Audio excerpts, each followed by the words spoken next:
কৰ্মকাণ্ড বুলি ক'লে আমাৰ বহুতে পূজা সেৱা জপ যগ যজ্ঞ এইবিলাককে বুজে সেতুকে ক'ব বিচৰা হৈছে যে প্ৰথমতে কৰ্মকাণ্ড বুলি ক'লেনো আমি কি বুজো সেই কথাটো স্পষ্ট হ'ব লাগিব এটা সাধাৰণ আমাৰ লোকসকলে ধৰি লওক পূজা সেৱা জপ যজ্ঞ এইবিলাককে কৰ্মকাণ্ড বুলি ভাবে বা কয় কিন্তু কৰ্মকাণ্ড কাক কোৱা হয় উদাহৰণ এটা আপুনি মই ৰাতিপুৱা শুই উঠিলোঁ শুই উঠাটো এটা কৰ্ম হয় নহয় কাৰণ মই ৰাতিপুৱা সাৰ পালোঁ এটা শুই উঠি মই কি কৰিব লাগে কি কৰিব নালাগে এই যেটো কৰ্মৰ ব্যৱস্থা এই ব্যৱস্থাটোৰ সম্পৰ্কে আছে কৰ্মকাণ্ডত যেনেকে ধৰি লওক শৰাইখন সজোৱাৰ যেটো পদ্ধতি হেতু এটা কৰ্মকাণ্ড কেনেকে কৰ্মকাণ্ড কাৰণ প্ৰতিটো বস্তুৰ একটা নিৰ্ণয় আছে সেই ধৰি লওক কোনোবাই ধৰি লওক শৰাইখন জানিলে বুলি ইনে বুটমগু কিটা দিলে দি পাতি দিলেই নহব নহয় তাৰ এটা ব্যৱস্থা আছে নহয়নে সেই কৰ্মকাণ্ডটো আচৰণ কৰিলেহে কোনেও ক'ব নোৱাৰে যে কৰ্মকাণ্ড মই জীৱনত নকৰো এইখিনতে মনলে এনেকটা সংশয় আহিব পাৰে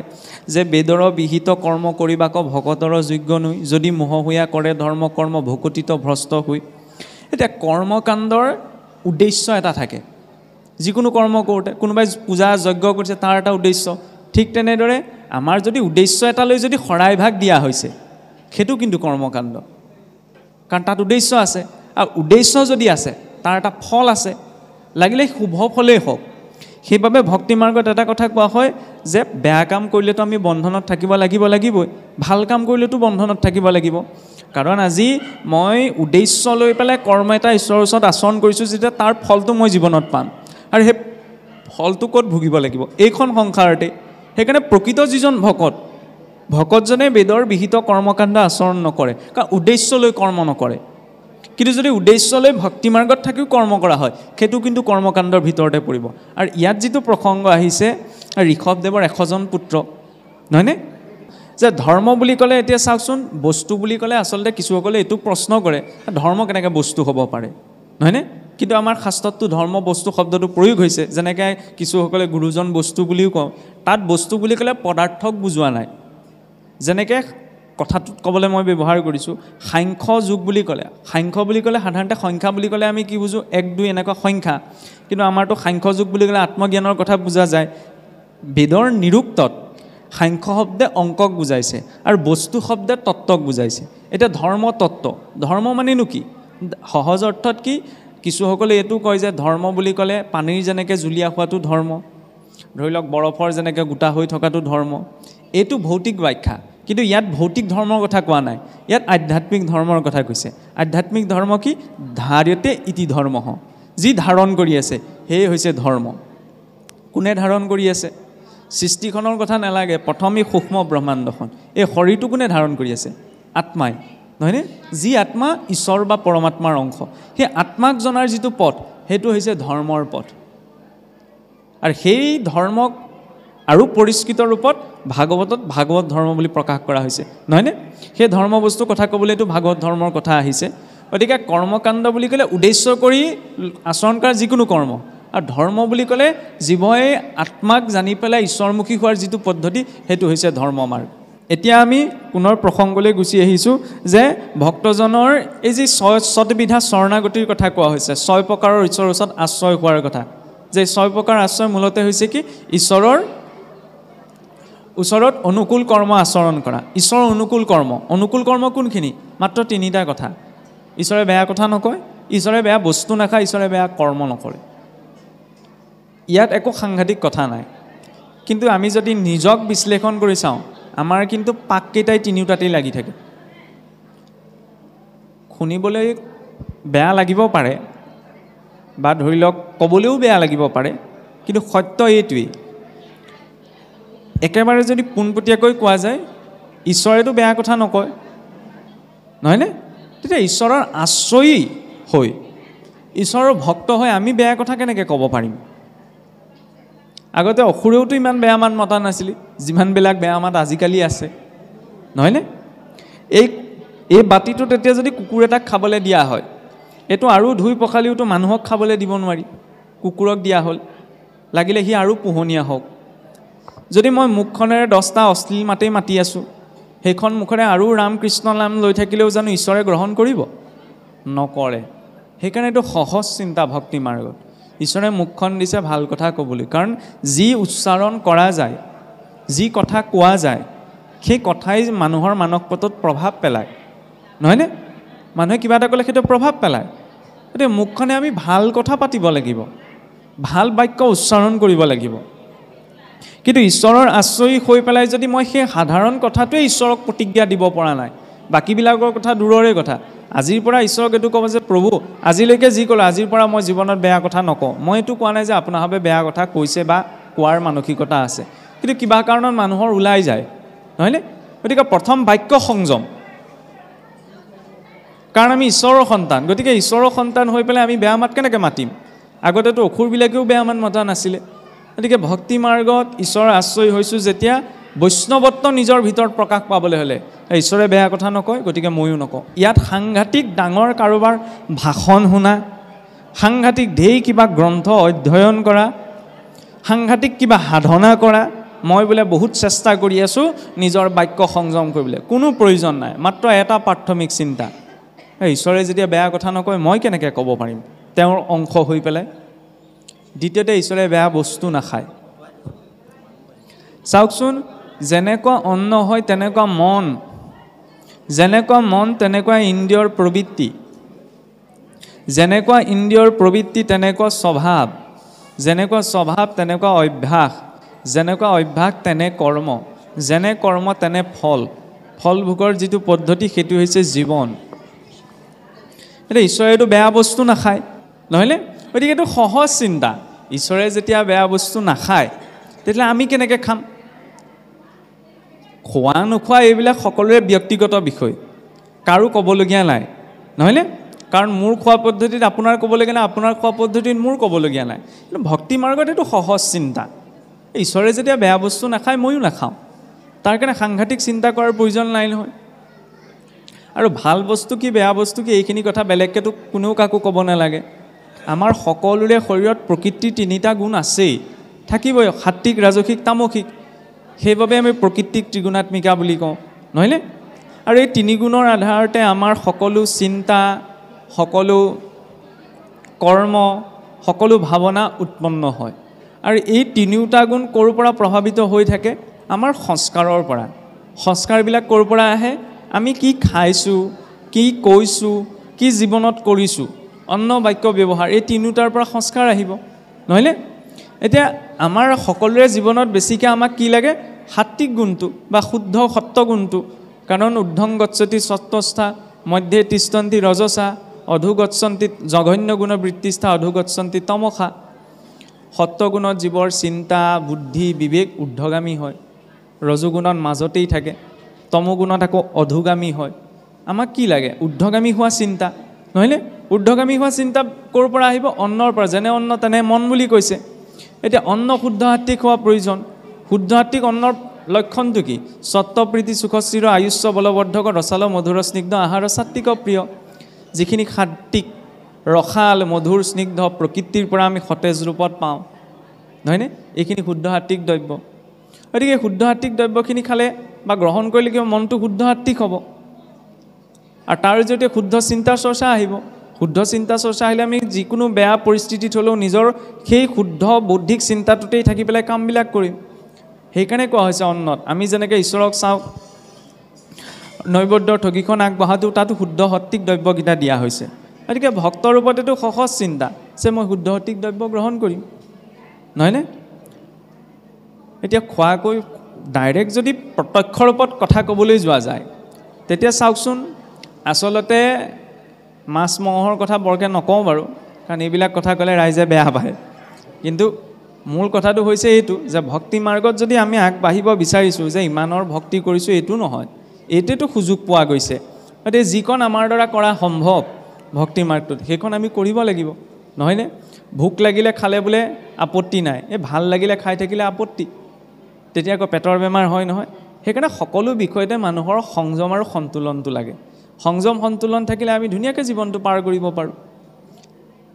তৃতীয়তে কিহৰ কথা কোৱা হ'ল? কৰ্ম। আৰু কৰ্মৰ ইমান গহন গতি। চাওকচোন, জীৱ সংসাৰৰ সৈতে যে জড়িত হৈ আছে, এইখন সংসাৰৰ সৈতে। কাৰণ ভাগৱত কিয় প্ৰকট কৰা হৈছিল? যে বৈকুণ্ঠৰ শাস্ত্ৰ আনি পৰম উৎসুকে সংসাৰিক কৰি কৃপা প্ৰচাৰিলাহুকে শুকদেৱে বোলে সংসাৰী লোকসকলক কৃপা কৰি এই ভাগৱত প্ৰচাৰ কৰিছিল সংসাৰ বুলি কিয় কোৱা হৈছে সংসাৰতে ইতি সংসাৰ যি ক্ৰমাৎ সংসাৰ হৈ যায় ক্ৰমাৎ বহল হৈ যায় সংসাৰ কাৰো কমি নাযায় নহয় আমাৰ বাঢ়ি যায় সংসাৰ আজি মহাকাশতো বিজ্ঞানে কৈছে বোলে তাৰকা মণ্ডলসমূহ বা সৌৰজগতসমূহ ইখন সিখনৰ পৰা ক্ৰমাৎ সংসাৰ হৈ আঁতৰি আঁতৰি গৈ আছে এতিয়া আমাৰ জীৱনতো সংসাৰখন বাঢ়ি গৈ আছে সংসাৰ কমি অহা নাই এই ক্ৰমাৎ সংসাৰ হৈ যোৱা সংসাৰখনৰ পৰা মুক্তিৰ বাবে হৈছে ভাগৱত আৰু এই সংসাৰখনৰ সৈতে আমাক জড়িত কৰি ৰাখিছে কিহে কৰ্মই আৰু দ্বিতীয় কথা হ'ল কি কৰ্ম নকৰাকৈ আমি কোনো জীয়াই থাকিব নোৱাৰোঁ এফালে কৈছে কৰ্ম কৰিলে জীৱ বন্ধনত থাকে আনফালে আকৌ কৈছে কৰ্মৰ বন্ধনৰ কাৰণ আনফালে আকৌ এনেকুৱা এটা মনলৈ চিন্তা আহে যে কৰ্মই যদি কৰি থাকোঁ তেতিয়া আমি বন্ধনত থাকিছোন আমাৰ মুক্তি কেনেকৈ সম্ভৱ নহয়নে কৰ্ম নকৰাকৈতো থাকিব নোৱাৰোঁ সেইকাৰণে কৰ্ম কৰাৰ এটা পদ্ধতি আছে পদ্ধতিটো কি বোলে বেদে যাক বিহি আছে তাকে বোলে কৰ্ম বেদে যিটো নিষেধিছে সেইহিটো অকৰ্ম বিহিত নাচৰি হুৱে বিকৰ্ম পাতে ক বিকৰ্ম কৰ্ম কৰ্ম জানিবা প্ৰত্যেক বিকৰ্ম অকৰ্ম কৰ্ম আৰু গীতাত উল্লেখিত কৰ্ম অকৰ্ম বিকৰ্মৰ মাজত অকণমান পাৰ্থক্য আছে ইয়াত মহাপুৰুষে কলম ধৰিছে কি বেদে যাক বিহি আছে তাকে বোলে কৰ্ম বোলে বেদাদি শাস্ত্ৰই যিখিনি কৰ্মৰ কথা কৰিব লাগে বুলি কৈছে সহজ অৰ্থত সেইবিলাকক কি কোৱা হৈছে কৰ্ম বুলি আৰু বিকৰ্ম বুলি কাক কৈছে বেদে যিটো নিষেধিছে যিখিনি কাম কৰিবলৈ বেদে নিষেধ কৰিছে সেইটো অকৰ্ম আৰু সেইটো বিকৰ্মক কি বুলি কোৱা হৈছে মই যিটো কাম কৰিব লাগে সেইটো মই জানিছোঁ জনাৰ পাছতো যদি সেই কামটো আচৰণ কৰা নাই যেনেকৈ মই জানো যে এই কাম কৰাটোৱে হৈছে ধৰ্ম কিন্তু সেই ধাৰ্মিক আচৰণটো মই কৰা নাই মই অধাৰ্মিক আচৰণটোহে কৰিছোঁ তেতিয়াহ'লে সেইটো বিকৰ্ম বুলি কোৱা হৈছে কিন্তু গীতাত কৰ্ম অকৰ্ম বিকৰ্ম সংজ্ঞাটো অকণমান বেলেগ শাস্ত্ৰবিহিত যিখিনি কৰ্ম সেইখিনি হৈছে বোলে কৰ্ম শাস্ত্ৰবিহিত কৰ্ম কেতিয়া যেতিয়া মানুহে বাক্য হাতেৰে আৰু মনেৰে যিখিনি ক্ৰিয়া আচৰণ কৰে এই ক্ৰিয়াখিনি যদি শাস্ত্ৰবিহিত হয় তাক কোৱা হৈছে কৰ্ম বুলি আৰু শাস্ত্ৰবিহিত কৰ্মখিনিক যদি নিৰাসক্ত হৈ আচৰণ কৰা যায় গীতাৰ মতে সেইটো হৈছে অকৰ্ম কিন্তু একাদশত এই অৰ্থটো অকণমান বেলেগ হৈছে ইয়াত অকৰ্ম মানে কি যদি বেদবিহিত শাস্ত্ৰবিহিত কৰ্মখিনি আমি কৰা নাই তেতিয়াহ'লে সেইটো অকৰ্ম সেইকাৰণে গীতাৰ ক্ষেত্ৰতো কাৰণে এইটো কনফিউজন আহি যায় কেতিয়াবা গীতাত আকৌ ভগৱন্তই কৈছে যে যিটো কাম যদি ভাল কামটো যদি জীৱই নিৰাসক্ত ভাৱত কৰে সেইটো অকৰ্ম বুলি কৈছে আনফালে এতিয়া ভাগৱতত আকৌ যদি শাস্ত্ৰই কিবা এটা কাম নকৰিবলৈ কৈছে সেইটোক বিকৰ্ম বুলি কৈছে কোনটো গ্ৰহণ কৰিম সেইকাৰণে স্পষ্টতাটো লাগে যে কোনটো সময়ত কি কথাটো বুজাবলৈ শব্দটো প্ৰয়োগ কৰা হৈছে এতিয়া ভাগৱতৰ মতে চাওকচোন আমি এই তিনিওটা কৰ্ম নিত্য নৈমিত্তিক জীৱনত আচৰণ কৰি আছোঁ কৰ্ম অকৰ্ম বিকৰ্ম তাৰে ওপৰত আকৌ আৰু তিনি প্ৰকাৰৰ কৰ্মৰ প্ৰভাৱ আছে সঞ্চিত প্ৰাৰব্ধ আৰু অনাৰব্ধ পূৰ্বতে আমি যিখিনি কাম কৰিছিলোঁ পূৰ্বজনমত সেই কৰ্মখিনিৰ আধাৰতে বৰ্তমান জীৱনটোৰ পোৱা নোপোৱা ভাল বেয়া সুখ দুখ এইবিলাক নিৰ্ধাৰণ হয় কাৰণ একেটা পৰিস্থিতিয়ে চাওকচোন কাৰোবাৰ বাবে আনন্দৰো কাৰণ হ'ব পাৰে একেটা পৰিস্থিতিয়ে কাৰোবাৰ বাবে দুখৰ কাৰণো হ'ব পাৰে এই পোৱা নোপোৱাৰ ভিন্নতাটো কিয় আহিছে নিজৰ কৰ্ম সংস্কাৰ ভিন্ন হোৱাৰ বাবে পূৰ্বতে যিখিনি কাম আচৰণ কৰা হ'ল সেইখিনি হৈছে সঞ্চিত কৰ্ম নহয়নে আৰু পূৰ্বতে যিখিনি কাম আচৰণ কৰাৰ ফলটো এতিয়ালৈকে আমি ভোগ কৰা নাই সেইখিনি কৰ্ম হৈছে প্ৰাৰব্ধ আৰু এতিয়া আমি যিখিনি কাম কৰি আছোঁ ইয়াৰ আধাৰতে আমাৰ অনাগত সময়টো নিৰ্ধাৰণ হ'ব এইখিনি হৈছে অনাৰব্ধ জীৱনটোত যেতিয়া আমি কৰ্ম অকৰ্ম বিকৰ্মৰ মাজত আছোঁ এইফালে সঞ্চিত প্ৰাৰব্ধ অনাৰব্ধৰ প্ৰভাৱত আছোঁ তেতিয়াহ'লে ইমান এটা জটিল কৰ্মৰ বন্ধনৰ মাজত কৰ্মৰ চক্ৰৰ মাজত আমি কেনেদৰে ভক্তি মাৰ্গটো আগবঢ়াই নিব পাৰিম কাৰণ যেনেকুৱা কৰ্ম তেনেকুৱা ফল হ'ব আৰু ভক্তি মাৰ্গৰ প্ৰথমটো সিদ্ধান্তই কৈছে যে প্ৰথম ঈশ্বৰে বেয়া কথা নকয় যেতিয়া ময়ো বেয়া কথা নকওঁ ঈশ্বৰে বেয়া বস্তু নাখায়, গতিকে ময়ো নাখাওঁ। তৃতীয়তে কি ক'লে, ঈশ্বৰে বেয়া কৰ্ম নকৰে, এতিয়া কৰ্ম কেনেকৈ কৰিম? সেইবাবে কোৱা হৈছে বোলে যত কৰ্ম সবে বন্ধ সাংখ্যবাদী কহে, যদি ঈশ্বৰত অৰ্পে তেবে বন্ধনো হে। ইমান সুন্দৰভাৱে একেষাৰতে কৈ দিয়া নাইনে? কৰ্ম অকৰ্ম বিকৰ্ম যিয়েই নহওক, আমি যি কৰ্মই নকৰিছোঁ কিয় সকলো বন্ধনৰ কাৰণ। কিন্তু যদি ঈশ্বৰক অৰ্পণা কৰি কামখিনি কৰা হয়, তেতিয়াহ'লে সি কেতিয়াও জীৱৰ বন্ধন সৃষ্টি কৰিব নোৱাৰে। তেতিয়াহ'লে মই কাৰোবাক যদি ঘোচা এটা মাৰি, কৃষ্ণ প্ৰভু খং উঠিলে কাৰণে ঘোচা এটা মাৰিলোঁ, সেইটো ঈশ্বৰক দি দিলে সেয়াও ঈশ্বৰৰ কৰ্ম হৈ যাব নি? নহয়, কৰ্মৰ মৰ্যাদা আছে। সনাতন সংস্কৃতিটোত মৰ্যাদা আৰু সংস্কাৰ অবিহনে একো বস্তু গ্ৰহণ কৰা নাই, নহয়নে? আৰু মৰ্যাদা নাছিল বাবেই চাওকচোন আপোনাৰ ষষ্ঠত এইটো প্ৰসংগ আহে নহয়, অজামিল উপাখ্যানৰ পাছতে যে ইন্দ্ৰৰ নাৰায়ণ কৱচ প্ৰাপ্তিৰ প্ৰসংগটো আহে। ইন্দ্ৰই নাৰায়ণ কৱচ কাৰ পৰা লৈছিল? বিশ্বৰূপ ঋষিৰ পৰা, নহয়নে? বিশ্বৰূপ ঋষিৰ পৰা ইন্দ্ৰই নাৰায়ণ কৱচ লাভ কৰি পেলাই দৈত্যসকলৰ ওপৰত জয়ী হ'ল।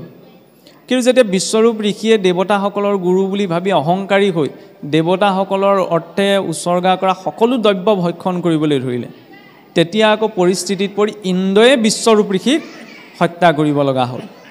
সেইখিনিতে সংশয় এটা আহে, যি নাৰায়ণ কৱচ স্বয়ং বিশ্বৰূপ ঋষিয়ে ইন্দ্ৰক দিছিল, আৰু যি কৱচৰ প্ৰভাৱত ইন্দ্ৰই দৈত্যসকলক জয় কৰিছিল, তেতিয়াহ'লে সেই নাৰায়ণ কৱচে বিশ্বৰূপ ঋষিক ৰক্ষা কৰিব নোৱাৰিলে কিয়? কাৰণ তেওঁ নিজৰ মৰ্যাদাক এৰাই দিছিল। গুৰু দ্ৰোণাচাৰ্য কৃপাচাৰ্যই যিদিনা মহাভাৰতৰ সেই কুৰুক্ষেত্ৰৰ ৰাজসভাত আই দ্ৰৌপদীৰ বস্ত্ৰহৰণ হোৱাৰ পাছতো মুখেৰে নিমাত হৈ আছিল, সেইদিনাই তেওঁলোকে গুৰুৰ মৰ্যাদা হেৰুৱাই পেলাইছিল। গতিকে আমি মনুষ্য জীৱনতো যি কাম কৰিছোঁ মৰ্যাদাৰ ভিতৰত থাকি, নহয়নে? আমি যে কওঁ সাধাৰণতে আমাৰ কিছুসকলে কয় ন, এই নিজৰ লিমিটত থাকি কাম কৰিব লাগে দেই। সঁচাকৈও আমাৰ নিজ নিজ কিছুমান মৰ্যাদা আছে, সেই মৰ্যাদাবিলাকত থাকি পেলাইহে আমি কামবিলাক কৰাটো উচিত, নহয়নে? তেতিয়াহে কৰ্মে সুফল এটা জীৱনত দিয়ে। আৰু আধ্যাত্মিক দৃষ্টিৰে এতিয়া সেই কৰ্মৰ মৰ্যাদা বুলি কাক দেখুওৱা হৈছে? ধৰ্মৰ 4 চৰণ, সত্য শৌচ তপ আৰু ক্ষমা, নহয়নে? সেইবাবে জীৱনত সত্যতাৰ প্ৰয়োজন, যাতে সত্যতাৰ আশ্ৰয় লৈ মই কৰা কামটো কৰিছোঁ, মিছাৰ আশ্ৰয় লৈ যাতে মই কামটো কৰা নাই। দ্বিতীয়তে তপ।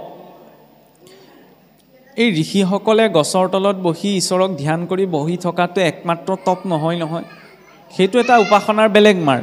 তপ বুলি ক'লে আমাৰ সাধাৰণ মানুহৰ জীৱনতো লাগিব। সৰু উদাহৰণ হিচাপত ৰিক্সাৱালাজনে গোটেই দিনটো ৰিক্সাখন ঠেলি ঠেলি যি উপাৰ্জন কৰিছে, সেই উপাৰ্জিত ধনেৰে তেওঁ গৃহস্থী ঘৰখন চলাইছে, তেওঁতো সংসাৰ তাপত তাপিত হৈছে, নহয়নে? সেয়াও এক প্ৰকাৰৰ তাপ। কিন্তু মোক আকৌ টেবুলৰ ওপৰত দিয়াকেইটাই বোলে জোৰাগে নাই, টেবুলৰ তলৰ কেইটালেও মই আশা কৰি আছোঁ, এইটো আকৌ তপ হ'ব নোৱাৰে নহয়। অধৰ্মৰে আহৰণ কৰা হৈছে, আৰু অধৰ্মৰে অৰ্জিত অৰ্থৰে সহস্ৰ অশ্বমেধ যজ্ঞ আচৰণ কৰিলেও কোনো ফল নাই বুলি আমাক শাস্ত্ৰই কৈছে, নহয়নে? আমি কিবা এটা কথা কেতিয়া গ্ৰহণ কৰিব? তস্মাৎ শাস্ত্ৰ প্ৰমাণন্তে কাৰ্য ব্যৱস্থিত। আজি মাধুৰ্যই কি কয় সেইটো কথা শুদ্ধ নহয়, মোৰ কথাখিনি শাস্ত্ৰ প্ৰমাণিত হয় নহয়, তেতিয়াহে সেইটো গ্ৰহণীয়। সেইবাবে শাস্ত্ৰটো চোৱা প্ৰয়োজন, নহয়নে? কাৰণ ভাগৱতৰ কথাখিনি এনেকুৱা নহয় যে কোনোবাই পঢ়িলে বুজি পালে তেওঁ এই ক্ষেত্ৰত আৰু ডাঙৰ পণ্ডিত হৈ গ'ল, সেইটো নহয়। ইয়াৰ এটা খুব নিৰ্দিষ্ট পদ্ধতি আছে, সেই পদ্ধতিটো তেওঁ আগবঢ়া হয় নহয়, নহয়নে? এইফালে আমি নামঘৰত আহি কৈছোঁ যে অসমীয়াজনে ভাগৱত পঢ়িব নোৱাৰে, অসমীয়া মুখেৰে যদি এতিয়া আপোনালোকে ভাগৱত কথা শুনি আছে, এই ঈশ্বৰৰ কথা শুনাত বোলে কি আপত্তি আছে? হয়, ঈশ্বৰৰ কথা চাণ্ডালজনেও যদি কৈছে ভক্তজনে শুনাটো প্ৰয়োজন, কিন্তু আমাৰ সকলো বিষয়ৰ এটা পদ্ধতি আছে, সকলো বিষয়ৰ এটা মৰ্যাদা আছে, সেইকাৰণে সকলোৱে কথা শুনিব নালাগে। আৰু দ্বিতীয়তে আমাৰ মুখৰ পৰাতো ভাগৱত কথা এক হিচাপত চাবলৈ গ'লে ভুলতো শুনিব নালাগে। কেলৈ শুনিব নালাগে জানেনে? ভাগৱত কাৰ পৰা শুনা যায়? যিজন সংসাৰ বিৰক্ত। আমি সংসাৰ বিৰক্ত নহয়, সেইকাৰণে মই বাৰে প্ৰতি কৈছোঁ, মই কৈ থকা কথাখিনি ব্যাখ্যা বুলি গ্ৰহণ নকৰিব, মাত্ৰ উপস্থাপনহে। মই মোৰ বুদ্ধিৰে যিটো ঢুকি পাইছোঁ সেইটো কোৱা হৈছে, তাৰ ভিতৰত আপোনাৰভাৱে নিজ বিবেক বুদ্ধিৰে বিচাৰ কৰি ল'ব। শুকদেৱৰ পৰাহে ব্যাসদেৱেও ভাগৱত লিখিছিল, ব্যাসদেৱৰ পৰা ৰজা পৰীক্ষিতে শুনা নাই নহয়, কাৰণ তেওঁ সংসাৰী, হয়নে? শুকদেৱ হৈছে সংসাৰ বিৰক্ত, তেতিয়াহে বন্ধনবিলাক ছেদ হ'ব। কথাটো একেখিনি, এইখিনি মই কোনো নতুন সাংঘাতিক কথা কৈ থকা নাই, কিন্তু বুজাত তাৰতম্য আছেনে নাই? এই তাৰতম্যটো কিহে আনি দিছে যে যাৰ সংসাৰত পুতন বেছি হ'ব তেওঁৰ কথাৰ জৰিয়তে একো পৰিৱৰ্তন নহয়। আমাৰোতো সংসাৰত পুতন আছে, আমিওতো সংসাৰখনৰ চিন্তা কৰোঁ, নহয়নে? গতিকে এইটো ভাবিব নালাগে যে এইজনে কোৱাটো একমাত্ৰ পৰম সত্য। আমাক নিজা বিবেক বুদ্ধি দিছে, তাৰ আধাৰত আমি চৰ্চা কৰিব লাগে। আৰু তাৰ বাবেচোন উত্তম মাধ্যম চাওকচোন, ধৰ্মৰ এই 4 মৰ্যাদা। এই 4 মৰ্যাদাৰ ভিতৰত যদি নিজেই থকা যায়, বেলেগকৈ আপুনি মই শাস্ত্ৰ পঠন পাঠনৰ প্ৰয়োজনেই নাই। জীৱনত যদি তপ আছে, সত্যতা আছে। তৃতীয়তে কি কৈছে? শৌচাচাৰ, শৌচ। ধৰ্মৰ এটা চৰণ শৌচকো কোৱা হৈছে। এতিয়া শৌচ বুলি ক'লে 2 প্ৰকাৰৰ শৌচৰ কথা আছে, বাহ্যিক শৌচ আৰু আন্তৰিক শৌচ। বাহ্যিক শৌচ ধৰি লওক, শৌচাগাৰলৈ যোৱাৰ পাছত স্নান আদি কৰ্মৰ জৰিয়তে আমাৰ বাহ্যিক শৌচাচাৰ আৰম্ভ হয়, নহয়নে? শৰীৰত 9খনি দুৱাৰ আছে, 2খন কাণ, 2টি নাসাৰন্ধ, 1খন মুখ, লিংগ দ্বাৰ আৰু গুহ্য দ্বাৰ, বৰ্জনীয় দ্ৰব্য নিৰ্গত হয়। তাৰ বাহ্যিক শুদ্ধতাৰ বাবে যে আমি স্নান আদি কৰ্ম কৰোঁ, তাৰ জৰিয়তে বাহ্যিক শৌচাচাৰ আচৰণ হয়। এইটো বোলে শৰণীয়া ভজনীয়া ভকতৰ কাৰণেহে শৌচাগাৰলৈ গ'লে গা ধুব লাগে।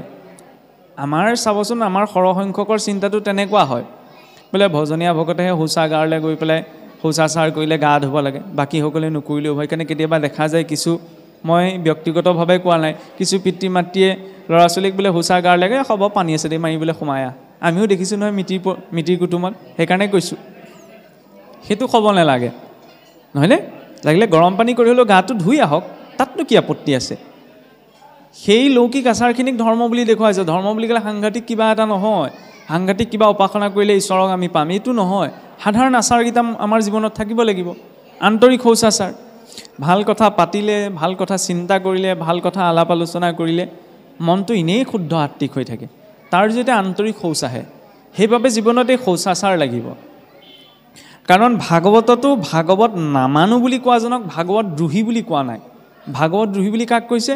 বোলে ধৰ্মক জানিয়া যিটো অধৰ্ম আচৰে, শৌচাচাৰ সদাচাৰ নামানে জীৱনে, নানা জ্ঞান থাকন তেওঁ নাহিকে তাৰ লাভ, ভাগৱত দ্ৰোহী সিটো জানিবা হানিপ।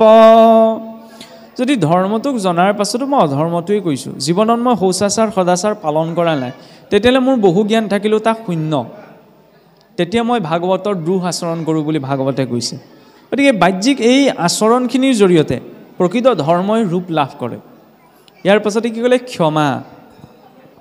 ক্ষমা ভাৱটো ভাগৱতৰ মাৰ্গত ইমান গভীৰকৈ প্ৰয়োজন। চাওকচোন, প্ৰথম স্কন্ধতে আহে নহয়, ব্যাস নাৰদৰ সংবাদৰ পাছতে অশ্বত্থামাৰ শিৰোমণি কটাৰ প্ৰসংগ, নহয়নে?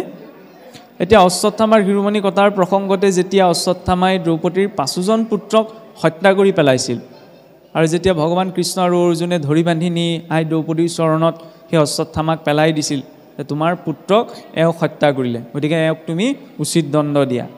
এগৰাকী মাতৃৰ যেতিয়া 5জন পুত্ৰক বিনা কাৰণত এজন ব্যক্তিয়ে হত্যা কৰি পেলালে, সেইজন ব্যক্তিৰ প্ৰতি কেনে আচৰণ কৰিব লাগিছিল? কিন্তু আই দ্ৰৌপদীৰ মনত ক্ষমাৰ ভাৱটো ইমান গভীৰ, বোলে হাহাকাৰ কৰি গুৰুৰ পুত্ৰৰ প্ৰণামিলা পাৱচুই, মেলা মেলা বান্ধ ইহান দুখেহে অধিকে উধাই জুই, মই যেন মৰু পুৰী পুত্ৰ অসুকে অগনিহিয়া দহয়,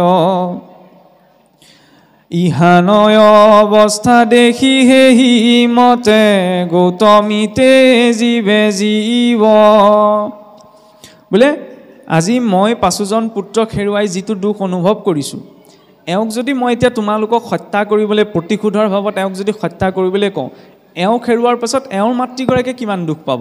গতিকে মই জীয়াই থাকোঁতেও আন এগৰাকী মাতৃক মই দুখ দিব নোৱাৰোঁ। এগৰাকী মাতৃ হৈ আন এগৰাকী মাতৃৰ হৃদয়ৰ বেদনাটো বুজিব পাৰিছে, ইমান ক্ষমাশীল হৈছে যে নিজৰ 5জন পুত্ৰক হত্যাকাৰী অশ্বত্থামাকো আই দ্ৰৌপদীক ক্ষমা কৰি দিছে। কম ডাঙৰ কথা নে? আমাক কোনোবাই ঢকা এটা মাৰি কথা এটা ক'লে আমি খেদা মাৰি যাওঁ, কাক কথা ক'বলৈ আহিছে? তেতিয়া আমি এই মাৰ্গটোত কেনেকৈ আগবাঢ়িম? সেইকাৰণে সত্য, শৌচ, তপ আৰু ক্ষমা, এই 4টা বিষয় যদি জীৱনত থাকে, এই 4টা বিষয়ৰ মাজতে যদি মই নিজকে ৰাখিব পাৰোঁ, তেতিয়াহে মই নিজকে ধাৰ্মিক বুলি ক'ব পাৰোঁ। আৰু সেই ধাৰ্মিক কৰ্মখিনিয়ে কি হ'ব? ঈশ্বৰৰ কৰ্ম। ইয়াৰ পাছতে কি ক'লে? ঈশ্বৰৰ প্ৰতিকূল কৰ্ম বৰ্জন। ঈশ্বৰৰ প্ৰতিকূল কৰ্ম কি কি? বেয়া কথা, বেয়া খাদ্য, বেয়া কৰ্ম, নহয়নে? আৰু কৰ্মৰ কথা ক'বলৈ গৈ পিতামহ ভীষ্ময়ো যাত্ৰা পথত গৈ থাকোঁতে ধনুৰ আগে সাপ এডাল ধৰি পেলাই কাঁইটীয়া গছ এডালৈ খঙতে পেলাইহে দিছিল। কাঁইটীয়া গছজোপাতেই পৰি সাপটো মৃত্যুক সাৱটি ল'ব লগা হ'ল। সেইকাৰণে পিতামহ ভীষ্মও সৰহজ্যাত পৰিব লগা হৈছিল, হয়নে? কাৰণ যেনেকুৱা কৰ্ম তেনেকুৱা ফল। আৰু ভগৱন্তই সেই ফলক এনেকুৱা চৰম ৰূপত দেখুৱাইছে, যেতিয়া তেওঁ বৈকুণ্ঠ প্ৰয়াণ ঘটিছে, ব্যাধৰ শৰে যেতিয়া তেওঁৰ চৰণত স্পৰ্শ কৰিছে, তেতিয়া ৰজা পৰীক্ষিতে শুকদেৱক সুধিছে, প্ৰভু, যিজনা ভগৱন্ত কংস, অঘ, বক, মুষ্টিক আদি দৈত্যসকলে একো কৰিব নোৱাৰিলে, শিশুকালতে পুতনা গৈছিল বধ কৰিবলৈ, সেই পুতনাৰো প্ৰাণ যিজনা ভগৱন্তই শিশুকালতে শোষণ কৰিলে, সেইজনা ভগৱন্তক আকৌ ব্যাধৰ এই সামান্য শৰডালে ইমান প্ৰভাৱ কিয় পেলালে? সেইখিনিতো কৰ্মৰ প্ৰসংগ এটা আহিছিলে। ভগৱন্তই ৰামাৱতাৰত অংগদক কথা দি থৈছিল যে তেওঁৰ পিতৃ বালিক যেতিয়া ভগৱন্তৰ ৰামস্বৰূপত বধ কৰিছিল, যে আগন্তুক অৱতাৰত সেই অংগদেই আহি ব্যাধ ৰূপত বোলে জন্মগ্ৰহণ কৰিছিল, আৰু সেই ব্যাধৰূপী অংগদৰ জৰিয়তেই ভগৱন্তৰ বৈকুণ্ঠলৈ প্ৰত্যাৱৰ্তন। ঈশ্বৰেই দেখুৱাইছে যে কৰ্মৰ লীলা বা কৰ্মৰ গতিটো কিমান গহন হয়। জনমৰ পাছত জনম পাৰ হৈ যাব, কিন্তু কৰ্মৰ প্ৰভাৱটো শেষ হৈ নাযায়। সেইকাৰণে কৰ্মখিনি সদায় ধৰ্মৰ মৰ্যাদাত থাকি আচৰণ কৰিব পৰাটোৱে আছে আটাইতকৈ উত্তম কথা। নহ'লে কামটো সকলোৱে কৰিছে, সকলো জীয়াই আছে, এই বোলে ইমানখিনি কথা কোনে চিন্তা কৰি থাকে? এটাই জনম পাইছোঁ, খাব লাগে আৰু জীয়াই থাকিব লাগে। এই চিন্তাটো পশুৱেও কৰিব পাৰে। অমৃত আৰু পানে যেন মহেন্দ্ৰ সন্তুষ্ট শুৱে, বিষ্ঠা ভুঞ্জীয়া সকলো হস্তপুষ্ট। ইন্দ্ৰই অমৃত পান কৰি যিটো সোৱাদ পায়, গাহৰিও বিষ্ঠা ভোজন কৰি একেটা তৃপ্তিয়েই পায়। ইন্দ্ৰই ৰম্ভাৰ লগত ভোগ কৰি যিটো তৃপ্তি পায়, গাহৰিৰ শৰীৰতো একেটা সুখেই আছে। তেতিয়াহ'লে পাৰ্থক্য ক'ত? আমি ঈশ্বৰক চিন্তা কৰিব পাৰোঁ। চিন্তা কৰাৰ কিয় প্ৰয়োজন? কাৰণ আমি পোনপ্ৰথমতে মানুহ হ'বলৈ পোৱা নাই নহয়। এই জীৱটোৱে বহু জনম পাৰ কৰি মানুহ হৈছেহি, 84 লক্ষ জনম বোলে। ধেমালি কথানে? 10 জনৰ পাছত এতিয়া 2 ঘণ্টা সময় যদি মই শাৰী পাতি থাকিব লগা হয়, মোৰ বাৰু ভাল লাগিবনে? গৈ পেলাই আকৌ গন্তব্যস্থানত উপস্থিত হ'লোগৈ, তাৰ পাছত যদি মোক আকৌ ঠেলা মাৰি পঠাই দিয়ে, কাৰোবাৰ জানো ভাল লাগিব?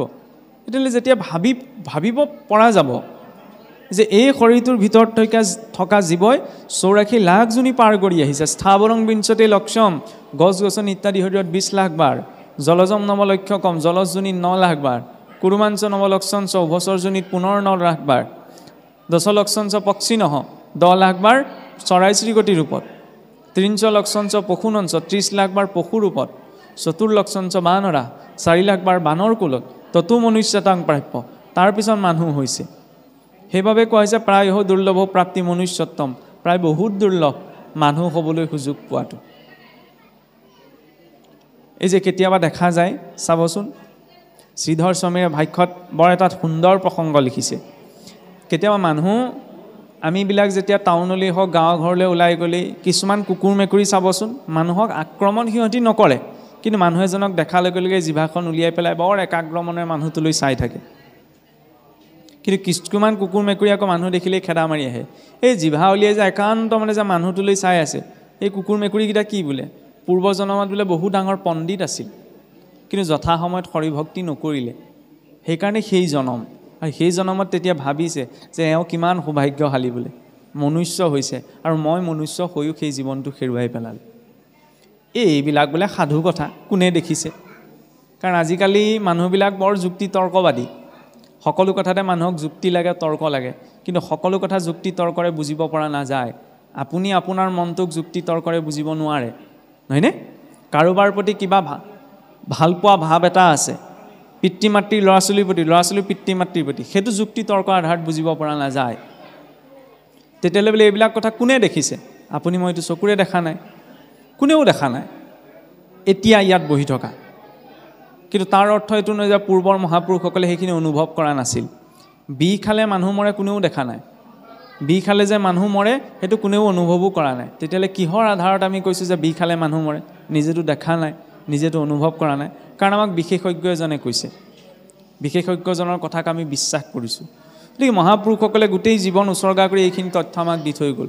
পুত্ৰৰ দায়িত্ব পিতৃৰ আদেশ মতে চলাটো। পিতৃ হয়নে নহয় এইটো যুক্তি তৰ্কৰে বিচাৰ কৰাটো পুত্ৰৰ দায়িত্ব নহয়।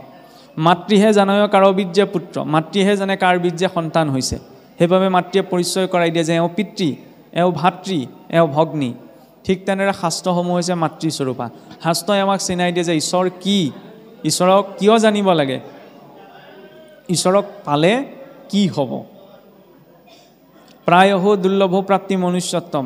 ইমান জুনি ভ্ৰমণ কৰি আহিছোঁ, তাৰপিছত মানুহ হ'বলৈ পোৱাটো বোলে বহুত দুৰ্লভ। ইয়াতকৈও দুৰ্লভ কি বোলে? মুমুক্ষত্বম, মানুহ হৈ পেলাই মুখ্য প্ৰাপ্তিৰ ইচ্ছা কৰাটো। কাৰণ আমিতো বন্ধনত আছোঁ, আমাৰ সকলো উদ্দেশ্য মুখ্য নহয় নহয়। আমাৰ উদ্দেশ্যটো মুঠতে থকা দিনকেইটা খাই বৈ ধুনীয়াকৈ জীয়াই থাকিব লাগে। সাধাৰণ স্তৰত আমাৰ উদ্দেশ্য হৈছে সেইটো, কিন্তু সেইটোৱেই জীৱন নহয় নহয়। কাৰণ মৃত্যু বুলি ক'লে আমি ভাবোঁ যে জীৱনটো শেষ, জীৱনটো শেষ নহয়, সেইদিনা আৰম্ভণিহে। এইটো আকৌ কি কথা? কাৰণ মৃত্যু তেতিয়া নঘটে যেতিয়া ডাক্তৰে পাল্ছ চেক কৰি কয় যে এওঁ মৃত হ'ল। যেতিয়া হৃদযন্ত্ৰই কাম কৰা বন্ধ হৈ যায়, উশাহ নিশাহ নচলে, তেতিয়া তেওঁৰ মৃত্যু নঘটে, তেতিয়া শৰীৰটো নিষ্ক্ৰিয় হয়। মৃত্যু কেতিয়া ঘটে? জীৱ যিদিনা আহি মাতৃগৰ্ভত প্ৰৱেশ কৰেহি সেইদিনাৰ পৰা মৃত্যু আৰম্ভ। এতিয়াও মৰি মৰি গৈ থকা নাই জানো? ছেকেণ্ডৰ পাছত ছেকেণ্ড, মিনিটৰ পাছত মিনিট, ঘণ্টাৰ পাছত ঘণ্টা, দিনৰ পাছত দিন কমি কমি গৈ আছে। ক'লৈ গৈ আছোঁ? মৰিবলৈকে গৈ থকা নাই জানো? সেইবাবে ৰজা পৰীক্ষিত আৰম্ভণিতে শুকদেৱক সুধিছিল যে ম্ৰিয়মাননৰে ইটো সংসাৰত কৰিবে কোন কৰ্মত। মোৰ দৰে মৃত্যু অভিমুখী লোকসকলে সংসাৰখনত কাৰ কথা শুনিব, কাৰ মতে চলিব, সেই বিষয়ে আপুনি মোক কওক। আপুনি মোৰ ম্ৰিয়মান লোক, আপোনাৰ মোৰ হাততো 7টা দিনেই আছে। কেনেকৈ 7টা দিন? আপোনাৰ মোৰ জন্ম হ'লেও 7টা দিনতেই সম্ভৱ, মৃত্যু হ'লেও 7টা দিনতেই সম্ভৱ। গতি পালেও 7টা দিনৰ ভিতৰতেই পাব লাগিব, আৰু অধোগতি পালেও 7টা দিনৰ ভিতৰতেই পাব লাগিব, নহয়নে? আৰু জীৱনটোত যাত্ৰাটো চাওকচোন, আমি মাটিৰ পৰা মাটিলৈ, 3য় স্কন্ধত এইটো প্ৰসংগ আহে যেতিয়া কপিল প্ৰভুৱে আই দেৱহূতিক সাংখ্য তত্ত্বৰ কথা কৈছে। কেনেদৰে? কাৰণ আমি পথাৰত বীজ সিঁচি থৈ আহোঁ, তাৰ পৰা অন্নৰ বৃক্ষ উৎপন্ন হয়। যেতিয়া সেই ধানকেইটা আমি চাউল কৰি লৈ আনিলোঁ, সিজালোঁ, আমাৰ বাবে হ'ল অন্ন, নহয়নে? অন্নৰ পৰাই ৰস, ৰসৰ পৰা ৰক্ত, ৰক্তৰ পৰা মাংস, মাংসৰ পৰা মেদ, মেদৰ পৰা অস্থি, অস্থিৰ পাছত মজ্জা, মজ্জাৰ পাছত পুৰুষৰ শৰীৰত বীৰ্য, স্ত্ৰী শৰীৰত স্থিৰজ। পুৰুষৰ বীৰ্য আৰু স্থিৰজ যেতিয়া একেলগ হয় তেতিয়া গৰ্ভ। বোলে 2 লগ হয় প্ৰথম ৰাত্ৰত জলৰ বুদবুদনয়, পঞ্চম দিনত কঠিন হুয় বদৰি ফলৰ নয়। যেতিয়া পুৰুষৰ বীৰ্য আৰু স্থিৰজ একেলগ হয়, প্ৰথম 5ম দিনলৈকে জলৰ বুদবুদনিৰ নিচিনা এটা অৱস্থা প্ৰাপ্ত হৈ থাকে। 10 দিন হোৱাৰ লগে লগে এটা মাংসপিণ্ড বিকাশ পায়।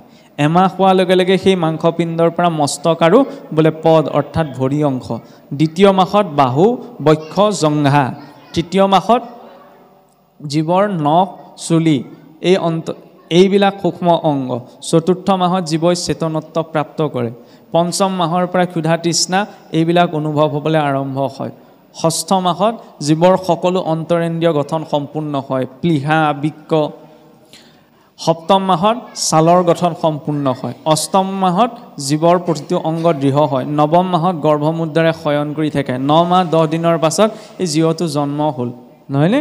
জন্ম হৈ পেলাই ক্ৰমাৎ সি শিশুকাল, তাৰ পৰা সি যুৱককাল, তাৰ পাছত প্ৰাপ্তবয়স্ক, তাৰ পাছত বৃদ্ধ, বৃদ্ধ হোৱাৰ নিৰ্দিষ্ট বয়সত এদিন সকলো আমি মৃত হ'ব লাগিব, নহয়নে? মৃত হৈ আমি ক'লৈ যাম বাৰু? যিখন পথাৰত অন্নৰূপত যাত্ৰা আৰম্ভ হৈছিল সেইখন পথাৰলৈকে কিন্তু যাব লাগিব। লগত আপুনি মই পৰমাণু এটা লৈ যোৱাৰ অনুমতি নাই। কম ডাঙৰ কথানে? তেতিয়াহ'লে জীৱনত কাপোৰ কানি চব লোকৰ পৰা লোৱায়, বাকীবিলাক ধাৰত নচলিব পাৰোঁ, বোলে মোৰ ধনৰ ধাৰ নাই বা কাৰো পাছত টকাৰ লেনদেন নাই, এইটো বৰ ভাল কথা। কিন্তু এই শৰীৰটোৰ আপুনি মই ধাৰত চলি আছোঁ, এইটো নিজৰ বুলি ক'ব নোৱাৰি। নিজৰ বুলি ক'ব পৰাহেঁতেন নিজ ইচ্ছাৰে উশাহ নিশাহ লৈ ধুনীয়াকৈ চলি থাকিব পাৰিলোহেঁতেন নিজ ইচ্ছাৰ নিয়ন্ত্ৰণ নিজৰ শৰীৰটোৰ ওপৰতেই নাই সকলো কাৰ প্ৰভুৰ এইটো হৈছে ভক্তি মাৰ্গত চিন্তা সেইকাৰণে চাওকচোন ইমানবিলাক কঠিন পৰিস্থিতিৰ অহাৰ পাছতো ভক্ত ধ্ৰুৱ ভক্ত প্ৰহ্লাদ ভক্ত বিপ্ৰদামোদৰ ৰজা অম্বৰীশ মহাৰাজ নৃগ মহাৰাজ হৰিচন্দ্ৰ জীৱনত বিচলিত নহ'ল আৰু এতিয়া একাদশত চাওকচোন কথাখিনি আলোচনা হৈ গ'ল কিন্তু তাৰ মাজত এটা ৰহস্য আছে একাদশত দুই প্ৰকাৰৰ ভক্তি দেখুৱাইছে নহয় সাধ্য ভক্তি আৰু সাধন ভক্তি যেতিয়ালৈকে জীৱই আচৰণ নকৰে অৰ্থাৎ সাধনা কৰি যেতিয়ালৈকে ঈশ্বৰৰ ওচৰলৈ নাযায় তেতিয়া আগমুহূৰ্তত ঈশ্বৰক পাই থকা পাছতো কিন্তু লাভ নাই যেনেদৰে চাওকচোন লাভ নাই বুলি ক'লে আচলতে কথাষাৰ অশুনি হয় কিন্তু সত্য সেইটোৱেই যেনেদৰে ভক্ত উদ্ধৱে ভগৱন্তক পায়েই গ'ল ভগৱন্ত লগতে আছে নহয়নে ভগৱন্তৰ লগতে থকাৰ পাছত আকৌ বেলেগকৈ ভক্তি কৰাৰ কি প্ৰয়োজন কিন্তু ভগৱন্ত অন্তিম সময়ত কি কৈ থৈ গ'ল যে তোমাক এতিয়া মই বাকী সকলো লোকক ভক্তিৰ মাৰ্গটো দেখুৱাবলৈ প্ৰতিনিধি ৰূপত ৰাখি থৈ গৈছোঁ এতিয়া মই বৈকুণ্ঠলৈ ঘূৰি যাম মোক তুমি নিজৰ উপাসনাৰ জৰিয়তে মোৰ ওচৰলৈ কাষ চাপি আহিবা আৰু উপাসনাৰ বাবে ঈশ্বৰৰ ওচৰলৈ যাবলৈ কোৱা নাই ক'লৈ গৈছে ভক্তসকলৰ সংগলৈ যোৱা ঈশ্বৰক পাই গ'ল পোৱাৰ পাছতো ঈশ্বৰে আকৌ ভকতৰ ওচৰলৈ পঠাইছে যে যত যিমান তীৰ্থ আছে সকলো তীৰ্থলৈ গৈ তুমি ভক্তসকলৰ সংগত ঘূৰি ঘূৰি যেতিয়া অন্তিম সময়ত তোমাৰ ভক্তি সিদ্ধ হ'ব মোৰ ওচৰলৈ আহিবা সেয়া হৈছে সাধনা ভক্তি আৰু বিনা সাধনাত যে ঈশ্বৰক পাব নোৱাৰি তাৰ আটাইতকৈ এটা ডাঙৰ উদাহৰণ হৈছে ভক্ত ধ্ৰুৱ 5 বছৰ বয়সতে ঈশ্বৰক বিচাৰি গৈছিল নহয়নে এতিয়া ঈশ্বৰক বিচাৰি যেতিয়া 5 বছৰীয়া ল'ৰা এটা ওলাই গৈছে ঘৰখনৰ পৰা মই মোৰ শৈলীৰে কৈছোঁ যেনিবা নাৰদদেৱতো বাটতে লগ পাইছিল নাৰদদেৱ ক'ৰ পৰা আহিছিল বৈকুণ্ঠৰ পৰা নাৰদদেৱ যদি বৈকুণ্ঠৰ পৰা আহিছিল ভক্ত ধ্ৰুৱক ক'ব পাৰিলেহেঁতেন এই সৰু ল'ৰাটোৱেনো কিনো উপাসনা কৰিব এইটো বয়সনো উপাসনা কৰা বয়স নে বোপাই ব'ল তোক মই বৈকুণ্ঠলৈ লৈ যাওঁ তই যদি ইমান ইচ্ছা কৰিছ মই দেখুৱাই আনোগৈ কাৰণ মই বৈকুণ্ঠৰ পৰাই আহিছোঁ আৰু কিবা কাৰণত যেনিবা নাৰদদেৱে লৈ যাব নোৱাৰে ঈশ্বৰকতো ক'ব পাৰিলেহেঁতেন যে প্ৰভু এই সৰু ল'ৰাটোৱে তোমাক বিচাৰিছে ইনো কি উপাসনা কৰিব ইনো কি সৌ সদাচাৰ পালন কৰিব গতিকে যোৱাচোন যোৱা তাক দৰ্শন দি থৈ আহা কৈছে জানো নাই কোৱা কৈছে কি মইতো কহোঁ বাপু ভজনৰ উপায় মই কিদৰে ভজনা কৰিম সেই বিষয়ে বিধি দিছোঁ সেইমতে তুমি উপাসনা কৰা আৰু বিধিও যিখন দিছে আপুনি মই ভুলতো পালন কৰিব নোৱাৰোঁ বোলে পুণ্য নদী যমুনাৰ তীৰতে সাক্ষাৎ মধুবন নামে এক স্থান আছে তাত সেই স্থানে গয়া গোবিন্দক আৰাধিবি স্নান কৰি যমুনাত ত্ৰিসন্ধ্যা কৰিবি কুশ কৃষ্ণৰ জিন শুদ্ধ আসন কৰিবি প্ৰাণায়াম কৰি মন প্ৰাণ নিয়মিবি প্ৰণৱ উচ্চৰি হৃদি পংকজ মধ্যত প্ৰথমতে কৃষ্ণক চিন্তিবি হৃদয়ত পুণ্য নদী যমুনাৰ পাৰত মধুবন নামে এখন পুণ্যক্ষেত্ৰ আছে তুমি সেই স্থানলৈ গমন কৰা মধুবনৰ নামে পৰৱৰ্তী সময়ত মথুৰা হৈছিলগৈ সেই স্থানলৈ কি কৰিবা স্নান কৰি যমুনাত ত্ৰিসন্ধ্যা কৰিবি তিনিওটা সন্ধ্যা পুৱা সন্ধ্যা মধ্যাহ্ন সন্ধ্যা আৰু গধূলা সন্ধ্যা এই ত্ৰিসন্ধ্যা স্নান কৰি পেলাই সন্ধ্যা উপাসনা কৰিবা কুশ কৃষ্ণৰ জিন শুদ্ধ আসন কৰিবি কুশৰ আসন পাৰি তাত উপবেশন হৈ প্ৰাণায়াম কৰি মন প্ৰাণ নিয়মিবি প্ৰাণায়াম কৰি মন প্ৰাণ সংযত কৰি প্ৰণৱ উচ্চৰি হৃদি পংকজ মধ্যত ভগৱন্তক আমি ধ্যান ক'ত কৰোঁ হৃদয়ত সেই হৃদয় পদ্মত প্ৰণৱ ধ্বনি ওংকাৰ ধ্বনি সহিত ভগৱন্তক স্মৰণ কৰি তই ঈশ্বৰৰ ভক্তি কৰিবি 5 বছৰীয়া শিশুটিৰ প্ৰতি সেয়া উপদেশ আৰু সেই উপাসনা কৰিছিল কাৰণেই ভক্ত ধ্ৰুৱই ভগৱন্তক পাইছিল তেতিয়া আপুনি মইতো মনুষ্য হয় 5 বছৰীয়া শিশুটিয়ে যেতিয়া ইমান উপাসনা কৰিব লগা হৈছে আপুনি মই বিনা উপাসনাত ঈশ্বৰক পোৱাটো সম্ভৱনে আৰু ঈশ্বৰক পোৱাৰ কথাটো ইমান কিয় গুৰুত্বতা দিয়া হৈছে কাৰণ যেতিয়ালৈকে ঈশ্বৰক পোৱা নাযায় তেতিয়ালৈকে আমি তৃপ্ত হ'লোঁ বুলি ক'ব নোৱাৰোঁ আজি মোকো যদি গোটেই পৃথিৱীৰ সা সম্পত্তি সোপা আনি দি দিয়া যায় মোক আৰু একো নালাগে মই তৃপ্ত হৈ গ'লোঁ কোৱাটো সম্ভৱ নহয় এই বোলে নহয় বয়স লৈ কথা আছে কাৰণ এটা বয়স হোৱাৰ লগে লগে কাৰণ বৃদ্ধ বয়সত ধৰি লওক সংসাৰখনৰ প্ৰতি চিন্তা নাথাকেগৈ কিন্তু সংসাৰখনৰ প্ৰতি চিন্তা নাথাকে কিন্তু ঘৰৰ ল'ৰা ছোৱালীকেইটাৰ প্ৰতি চিন্তা থাকে নহয়নে ককা আইতাকৰ নিজৰ নাতি নাতিনী থাকিলে সিহঁতৰ প্ৰতিও চিন্তা থাকে কিয় চিন্তা থাকে নিজৰে পৰিয়াল হয় গতিকে চিন্তাটো কেতিয়াও নষ্ট হোৱা সম্ভৱ নহয় সংসাৰ থকালৈকে যেতিয়ালৈকে অভয় ব্ৰহ্মৰ আশ্ৰয় সম্ভৱ নহয় আমি সম্পূৰ্ণ ৰূপতো তেওঁ আশ্ৰয় লৈ যাব পৰা নাই প্ৰাথমিক ৰূপটোহে লৈছোঁ বোলে একান্ত ভক্তিত বোলে একান্ত ভক্তি কৰিলে যেতিয়া ভক্তজন একান্ত হৈ যায় তেতিয়া সকলো চিন্তা নাশ হৈ যায় সেইকাৰণে ভগৱন্তৰ একান্তই শৰণীয়া হ'ব লাগে আমি এতিয়া কোৱাসকলে বৰ ডাঙৰ ডাঙৰকৈ ধুনীয়াকৈ কৈ দিওঁ যে ঈশ্বৰৰ একান্ত শৰণীয়া হ'ব লাগে একান্ত শৰণীয়া হ'ব লাগে ঈশ্বৰৰ একান্ত শৰণীয়া হোৱা ইমান সম্ভৱ নহয় আমি যি শৰণ গ্ৰহণ কৰোঁ সেই শৰণ আৰু গীতাৰ এক শৰণৰ মাজত পাৰ্থক্য আছে আমি যি শৰণ গ্ৰহণ কৰোঁ সেয়া ধৰ্ম আচৰণৰ প্ৰাথমিক পৰ্যায়হে প্ৰথম ৰেজিষ্টাৰৰ নামটো লিখাইছোঁহে সেইদিনাই কি ডক্টৰেট হৈ গ'লোঁ নি নহয় নহয় কিন্তু সেই শৰণ ভক্তিৰ জৰিয়তে যদি ভক্তিভাৱটো দৃঢ় হৈ গৈ থাকে তেতিয়াহ'লে তেওঁ এক শৰণৰ সেই দিব্য স্থিতিলৈ যাব পাৰে যিটো একান্তৰ স্থিতি ভক্ত প্ৰহ্লাদে স্ফটিকৰ স্তম্ভটো ঈশ্বৰক দেখিছিল নহয়নে আমিতো ইমান একান্ত হোৱা নাই আমি মানুহতেই ভগৱানক দেখা নাই স্ফটিকৰ স্তম্ভত কেনেকৈ দেখিম এশৰণীয়া বুলি ক'বলৈ মই চকুমুদি 10 খোজ আগলৈওতো যাব পাৰিব লাগিব নহয়নে মানে এশৰণৰ স্থিতিটো প্ৰাপ্ত কৰা যায় গুৰুৱে মাৰ্গটো দেখুৱাই দিয়ে কিন্তু কোনোবাই ক'লে বুলিয়েই কোনোবাই এশৰণীয় হ'ব লাগিব বুলি বা কোনোবাই কাৰোবাক কৈ পেলাই কোনেও এশৰণীয়া কৰিব নোৱাৰে যিটো আমাৰ সমাজত এটা ভুল ধাৰণা এতিয়াও কিছু কিছু চলি আছে কৃষ্ণ শৰণ বুলি ক'লে এশৰণ অন্য একোৰে আশ্ৰয় নালাগে তেতিয়াহ'লে ঘৰখন কেলৈ বনাইছোঁ ঘৰখন কাৰ আশ্ৰয়ৰ বাবে বনাইছোঁ বিয়া কেলৈ পাতিছোঁ নহয়নে সংসাৰ কেলৈ কৰিছোঁ যদি কৃষ্ণতে ইমান বিশ্বাস কলিযুগত ব্যৱস্থাটো এৰিবলৈ কোৱা নাই ব্যৱস্থাটো খালি বৈষ্ণৱজনে ঈশ্বৰমুখী হৈ কৰিব নহয়নে পানী গিলাচ খাইছে ঈশ্বৰৰ নাম লৈ কৰিব পানী গিলাচ নাখাবলৈতো কোৱা নাই ঠিক তেনেদৰে আমাৰ যিখিনি শাস্ত্ৰবিহিত কাৰ্যকৰ্মৰ বিধি বিধান আছে এইবিলাক এৰিবলৈ কোৱা হোৱা নাই এইবিলাক ঈশ্বৰমুখী হৈ কৰিব বৈষ্ণৱজনৰ বাবে চিন্তা দৰ্শন হৈছে সেইটো এতিয়া ভক্ত ধ্ৰুৱকে ইমানখিনি উপাসনা দিয়াৰ পিছত তেওঁ উপাসনাৰ জৰিয়তে কাষ চাপিব পাৰিছে নহয়নে তেতিয়াহ'লে আজিৰ পৰা 1000 বছৰ আগতে যেতিয়া ইমান কঠিন উপাসনা কৰিছে আমি কিমান উপাসনা কৰিবলৈ সেইকাৰণে মহাপুৰুষসকলে ইয়াক আৰু সংক্ষিপ্ত কৰিলে কাৰণ আমাৰ দ্বাৰা ইমানখিনি উপাসনা কৰা সম্ভৱ নহয় ত্ৰিসন্ধ্যা কৰাটো কাৰো পক্ষে সম্ভৱ নহয় বহুত দুৰ্লভ এনে কিছুসকল লোক ওলাব যিসকলে ত্ৰিসন্ধ্যা কৰে অন্ততঃ আমাৰ দ্বিসন্ধ্যা পুৱা সন্ধ্যা আৰু গধূলা সন্ধ্যা আনো কৰিব নালাগে ইমান সহজ ৰূপত দেখুৱাই থৈ গ'ল যে সন্ধ্যা লাগিল মাত্ৰ ঈশ্বৰ চিন্তনৰ অকণমান ব্যৱস্থাটো লাগে আনে নহ'লেও গুৰু বাক্যৰ জৰিয়তে নহয়নে গুৰুৰ ওচৰত বোলে হৰণ ল'লোঁ বোলে গুৰু বাক্য মনত আছে বোলে নাই পুৱা গধূলা স্মৰণ কৰা নাই নকৰোঁ নহয় তেনেকৈ জানো ভক্তি হ'ব গুৰুৱে দিয়ে মাতি হিচে ধৰে ৰাতি বাক্যকেইটাততো বিশ্বাস লাগিব গুৰু বাক্যত যদি বিশ্বাস আছে তেতিয়াহ'লে বেদ মন্ত্ৰ নপঢ়িলেও হ'ব এক দৃষ্টিৰ পৰা চাবলৈ গ'লে নহয়নে সেইকাৰণে পুৱা গধূলা অন্ততঃ ঈশ্বৰ চিন্তনৰ ব্যৱস্থাটো লাগিব যে নৱবিধ ভক্তিৰ ভিতৰত শ্ৰৱণ কীৰ্তনক শ্ৰেষ্ঠ বুলি কোৱা হৈছে কিন্তু শ্ৰৱণ কীৰ্তনৰ গুহাৰ্থটো কেনেকৈ প্ৰকাশ পাইছে শ্ৰৱণমটো গুৰু পূৰ্বম মননম তদনন্তৰম নিদিধ্যাসেন মিত্য তত্ত্ব জ্ঞান পূৰ্ণ বোধস্য লক্ষণম প্ৰথম শুনিব লাগিব নহয়নে শুনি পেলাই মনন কৰিব লাগিব কিনো কৈছে মনৰে চিন্তা কৰিব লাগিব বিনা মননত শ্ৰৱণ সম্পূৰ্ণ ৰূপত ক্ৰিয়া কৰিব নোৱাৰে কৃষ্ণৰ লীলাখিনি যেনেকৈ কৈ থাকোঁতে চকু আগত ভাহি আহেনে বোলে অঘাসুৰ বধৰ লীলা পাঠ কৰিছে শুনাৰ লগে লগে অঘাসুৰ বধৰ দৃশ্যটো যদি অকণমান মনলৈ ভাহি আহেনে এইটো হৈছে মনন কৃষ্ণ বুলি কৈ দিলে কৃষ্ণৰ ৰূপটো চিন্তন মুখে বোলা ৰাম হৃদয়ে ধৰা ৰূপ এতেকে মুকুতি পাই বা কহিলোঁ স্বৰূপ ৰূপটোতো চিন্তা কৰিব লাগিব